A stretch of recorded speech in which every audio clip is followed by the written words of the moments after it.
안녕하세요 여러분, 비타민 D 좋다는 말 들어보셨죠? 비타민 D는 햇볕을 충분히 보면 우리 몸에서 자연적으로 생산되게 되는데요. 반면에 영양제를 꼭 챙겨 드시는 분도 있어요. 하지만 이런 비타민 D를 챙겨 드시는 분들도 막상 영양제를 어떻게 드시는지 여쭤보면 하루에 얼마나 먹어야 되는지 모르겠다, 많이 먹으면 좋은 거 아닌가? 이렇게 대답하시는 분들이 많아요. 오늘은 비타민 D 영양제를 어떻게 골라야 하는지, 얼마나 먹어야 하는지, 그리고 너무 많이 먹으면 어떻게 되는지까지 알려드리겠습니다.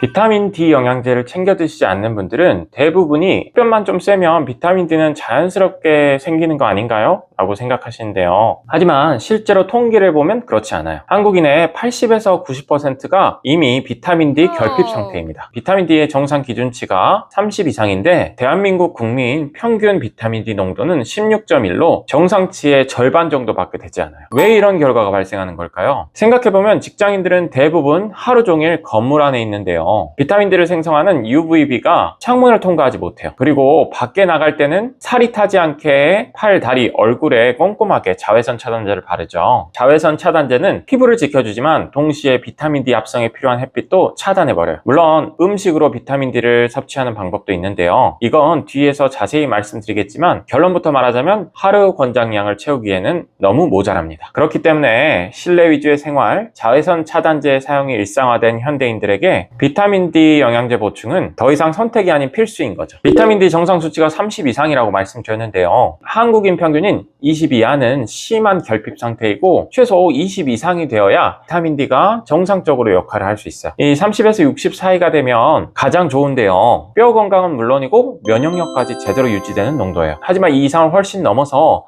비타민 D가 100 이상 과도하게 많아지게 되면 비타민 D가 결핍되었을 때보다 훨씬 더 심각한 증상이 나타날 수 있어요. 그렇기 때문에 무작정 많이 드시는 것도 안 좋고 무작정 안 드시는 것도 정답이 아닌 거죠. 처음에 비타민 D 영양제를 드시기 전에 혈액 검사로 내 수치를 확인하고 비타민 D를 먹기 시작하고 3개월 후에 한 번 더 확인해서 복용량을 조절하시는 게 필요해요. 그리고 1년에 한 번씩 혈액 검사를 해서 수치를 확인하시는 것이 안전합니다. 우리나라 사람 중 10명 중 9명이 비타민 D 결핍이라고 말씀드렸죠. 하지만 혈액 검사를 해보기 전까지는 대부분 모르시는 경우가 많은데요. 그럼 부족해도 별 상관없는 거 아닌가? 굳이 비타민 D 영양제를 챙겨 먹어야 하나? 이런 생각이 드실 텐데요. 비타민 D는 단순하게 비타민이 아니고 우리 몸 전체에 장기적인 영향을 미치는 호르몬에 가까운 물질이에요. 비타민 D의 첫 번째 역할은 여러분들이 많이 아시는 골다공증 예방인데요. 소장에서 칼슘 흡수를 촉진하고 뼈의 밀도를 높여서 골다공증을 예방해줘요. 칼슘을 아무리 많이 먹어도 비타민 D가 없으면 흡수하지 못하는 거죠. 우울증 완화에도 효과가 있는데요. 비타민 D는 행복 호르몬이라고 불리는 세로토닌 합성에 관여해서 우울감을 줄이고 기분을 조절할 수 있어요. 겨울에 유독 우울하고 처지는 느낌이 들 때가 있죠. 햇빛이 줄어들면서 비타민 D 합성이 줄어들기 때문에 이런 증상이 나타나는 거예요. 면역력에도 관여하는데요. 비타민 D는 제1형 인터페론 시스템을 자극해서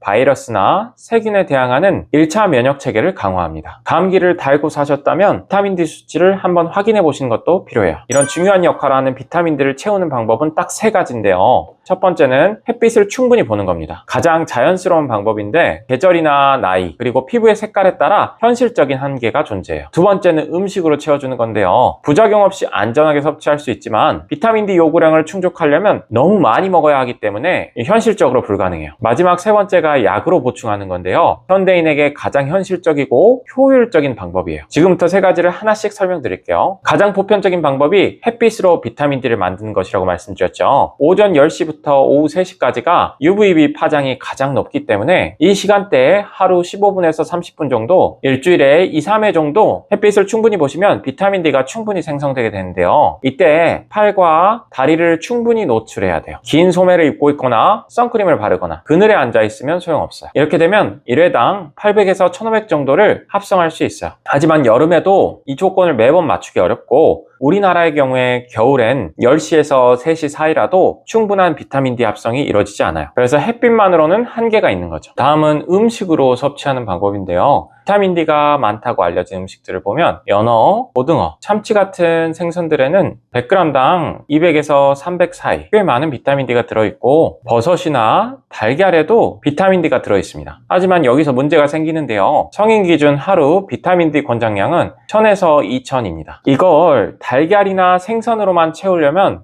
이런 음식들을 너무 많이 먹어야 되기 때문에 음식은 비타민 D 섭취의 보조 수단이지 주 공급원이 될 수 없어요. 그래서 반드시 영양제가 필요한데요. 영양제를 고를 때 고려하셔야 될 것들이 몇 가지 있어요. 첫 번째가 어떤 모양의 영양제를 먹을까인데요. 비타민 D는 물이 아닌 기름에 잘 녹는 지용성입니다. 그래서 어떤 형식으로 드시냐에 따라 흡수율이 크게 달라져요. 우리가 평소 먹는 타이레놀 같은 알약은 정제 형태라고 하는데요. 가루를 뭉친 형태예요. 그래서 물과 함께 드시면 상대적으로 흡수율이 떨어질 수 있어요. 그에 반해 영양제에 많이 쓰이는 연질 캡슐의 경우 기름 베이스로 감쌌기 때문에 흡수율이 뛰어나고, 마지막으로 액상 형태는 그대로 입에 떨어뜨려서 먹는 형태로 흡수율이 가장 좋고 알약을 못 삼키는 아이나 임산부에게 적합합니다. 비타민 D 종류도 중요한데요. 비타민 D는 비타민 D2, 비타민 D3로 나눌 수 있고, 비타민 D2는 식물성 원료로 우리 몸에 들어왔을 때 활성도도 낮고 혈중 농도도 쉽게 떨어져 버려요. 반면에 비타민 D3의 경우 동물성 비타민으로 우리 인간의 피부에서 합성되는 비타민과 동일한 구조를 갖고 있어서 영양제를 섭취할 때는 체내 활용도가 압도적으로 높은 비타민 D3를 선택하셔야 합니다. 먹는 양도 중요한데요. 나라에서 권장하는 최소 비타민 D 섭취량은 400에서 600 사이예요. 이 정도 섭취량은 구루병 같은 심각한 결핍증을 막기 위한 최소값이지 건강에 충분히 도움이 되는 양이 아니에요. 전문가들이 권장하는 하루 섭취 용량은 1000에서 2000으로 이 정도를 꾸준히 섭취하시면 비타민 D 결핍을 막고 면역력을 유지하실 수 있어요. 반면에 4000 이상 드시는 건 좋지 않은데요. 심각한 결핍 상태일 때만 단기간 고용량 복용하고 이후에는 반드시 감량하셔야 합니다. 비타민 D가 심각하게 결핍돼서 증상이 나타나는 분들에게는